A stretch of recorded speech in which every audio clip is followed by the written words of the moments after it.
Monday, George W. Bush will campaign in South Carolina for his brother. As you've said tonight, and you've often said, the Iraq War and your opposition to it was a sign of your good judgment. In 2008, in an interview with Wolf Blitzer, talking about President George W. Bush's conduct for the war, you said you were surprised that Democratic leader Nancy Pelosi didn't try to impeach him. You said, quote, which personally I think would have been a wonderful thing, close quote. When you were asked what you meant by that, you said, for the war.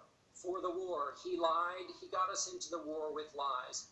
Do you still believe President Bush should be impeached? First of all, I have to say, as a businessman, I get along with everybody. I have business all over the world. I know so many of the people in the audience. And by the way, I'm a self-funder. I have my wife and I have my son. That's all I have. I don't have this. So, let me just tell you, I get along with everybody, which is my obligation to my company, to myself, etc. Obviously, the war in Iraq was a big, fat mistake, all right? Now, you can take it any way you want, and it took Jeb Bush, if you remember at the beginning of his announcement, when he announced the president, took him 5 days. He went back. It was a mistake. It wasn't a mistake. It took him 5 days before his people told him what to say, and he ultimately said it was a mistake. The war in Iraq, we spent $2 trillion, thousands of lives. We don't even have it. Iran is taking over Iraq with the second largest oil reserves in the world.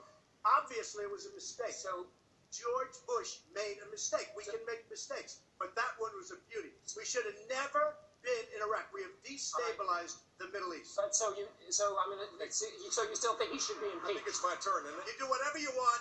You call it whatever you want. I want to tell you, they lied. Okay. They said there were weapons of mass destruction. There were none, and they knew there were none. There were no weapons of mass destruction. All right. When a member on the stage's brother gets attacked, I got about 5 or 6. I get to do it 5 or 6 times, or just once responding to that. So here's the deal. I'm sick and tired of Barack Obama blaming my brother for all of the problems that he's had. And frankly, I could care less about the insults that Donald Trump gives to me. It's blood sport for him. He enjoys it, and I'm glad he's happy about it. But I am sick and tired of him going after my family. My dad is the greatest man alive in my mind. While Donald Trump was building a reality TV show, my brother was building a security apparatus to keep us safe, and I'm proud of what he did. And he's had the gall to go after the World Trade Center came down. He's had the gall to go after my mother. That. Hold on. Let me finish this.